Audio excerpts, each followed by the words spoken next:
Salutations, respected viewers. I am George from Ireland. So here I am in London outside the Hong Kong Trade Office. I'm going to commentate on what's been happening in Hong Kong over the past few days or a couple of weeks really, and obviously how that relates to the United Kingdom. You are probably aware that Hong Kong is a special administrative region of the People's Republic of China. So Hong Kong Island was ceded by China to the United Kingdom in the Opium War of about 1840, and that was to be British in perpetuity. And the new territories were ceded to the UK in 1998. That's a bit of the mainland, and that was in a 99-year lease to go back to China. So what was to happen? Well, obviously it prospered under colonial rule. Certainly it wasn't ruled in a democratic manner, neither was China.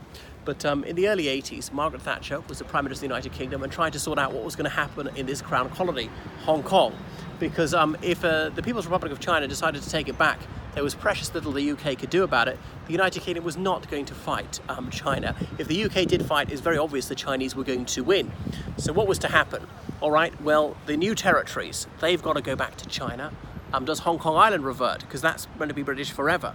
But anyway, in 1984, an agreement was reached with Beijing, saying that, all right, we'll not only just give you back the new territories, we'll give you Hong Kong Island, because Hong Kong Island was not viable on its own. It's just too small. It's too dependent on the new territories. So both will be given back, and there were certain guarantees on behalf of the People's Republic of China relating to the rights of the people of Hong Kong.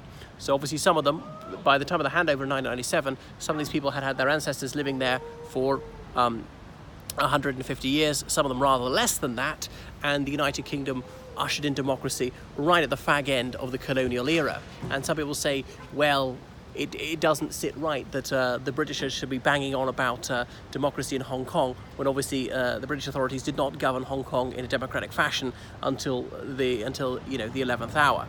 But this agreement was made, and that was that. And on the 1st of July 1997, the United Kingdom bade farewell to Hong Kong. Some of them got British citizenship, some of them got British citizenship overseas.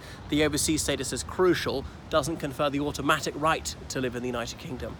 The UK didn't give British citizenship, even of the overseas variety, to the Hong Kong people en bloc, partly because that might just empty Hong Kong. And obviously some Hong Kongers moved elsewhere, became Americans and so forth. And so it's part of China, but it's a special administrative region.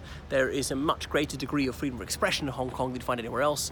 It's got its legislative council, which is elected. However, it's not on a one-man, one-vote basis, or perhaps I should say one-person, one-vote basis. There's a chief executive at the moment. It's Carrie, who was educated here in London, also at Cambridge, not a degree course at Cambridge University in her case. And that's that. So now, obviously, the People's Republic of China saw how Hong Kong could benefit it. It's such a financial nerve center, and there's so many people who speak absolutely fluent English. One thing is, I met a Hong Konger here who works for the Chinese embassy, and he said the mainlanders still don't entirely trust us, see us as being somehow British. But anyway, there's been an attempt to make Hong Kong more typically Chinese by introducing patriotic education, but that's really just indoctrination.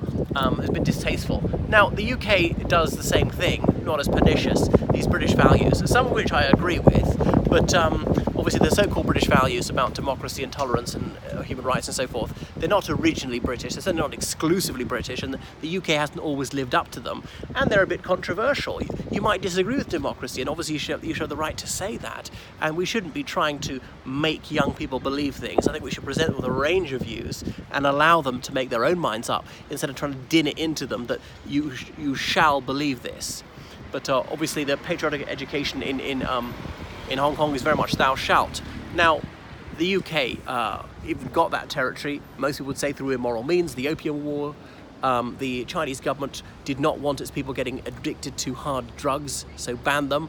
Won't quite go into the Arrow incident. So many people would say that the UK was fighting in an unrighteous cause when it fought against Far Cathay and 2 opium wars.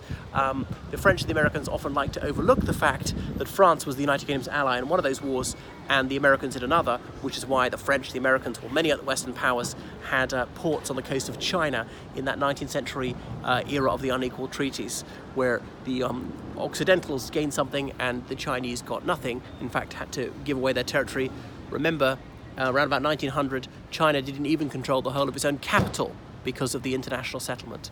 So the Chinese government has been saying to the Hong Kong authorities, right, come on, we can't have this much freedom of expression. You got to clamp down on that. And if people want to be in the Legislative Council, they have to swear an oath of loyalty to China. And some of them, in doing so, have been deliberately mispronouncing the word as China. Some of them have been saying we're Hong Kongers, we're not Chinese. When we came here, we're setting up a new nation. It's a bit like British people in the 18th century when they moved to America. They were becoming American. They were creating a new nation. They ceased to be part of the old country. Well, it's debatable. Now, not everybody in China feels, in Hong Kong feels like this.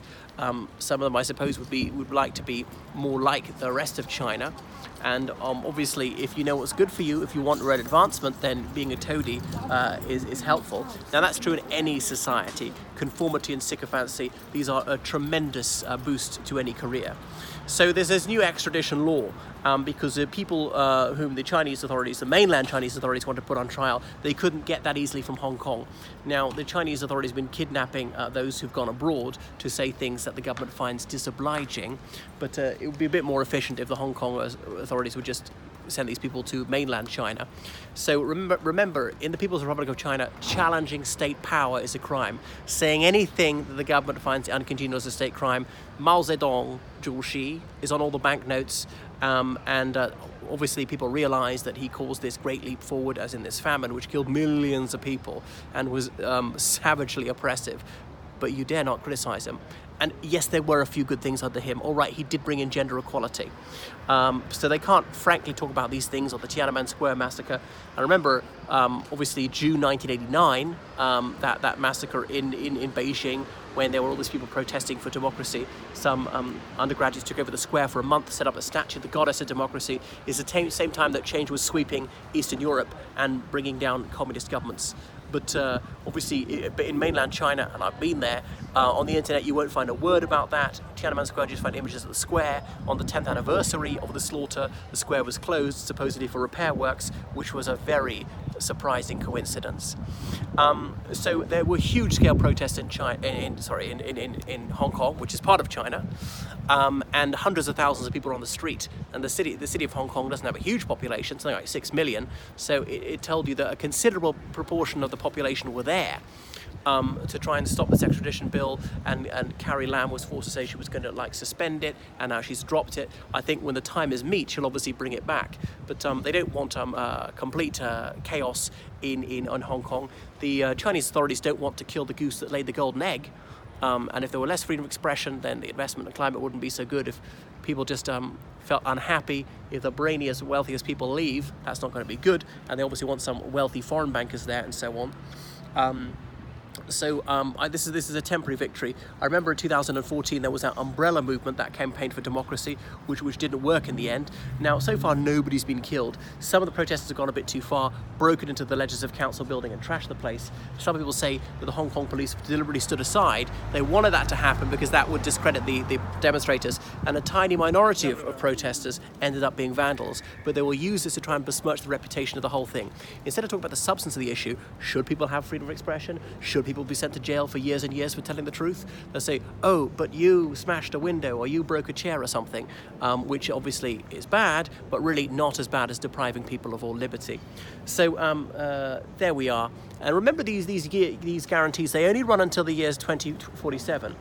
I think the UK government should not speak out on this. Some Hong Kongers are saying, why is the United Kingdom speaking up for this? Well, obviously, Beijing would love to present this as neo-colonialism. Oh, it's the wire pullers in London, and these people are dupes, they're sellouts. They're just being bought by the British, or they're traitors, they're Uncle Toms and things like that. And if Her Majesty's government speaks up on this, and they have done so, then that is playing into the hands of the Chinese government, who can say, you see, I told you so. It's all about the machinations of these foreign devils. The Guaylo are trying to lord it off us again, and we have bitter memories. We haven't forgotten the Opium Wars. We haven't forgotten the unequal treaties and so on. So butt out of it, big nose. This is none of your affair. Anyway, so unfortunately, Jeremy Hunt, the Foreign and Commonwealth Secretary, has said things. Now, okay, I applaud the sentiment, but unfortunately, it's not helpful. The United Kingdom, I suppose, has just got to keep its mouth shut on this one, because it would just be unhelpful. There we are.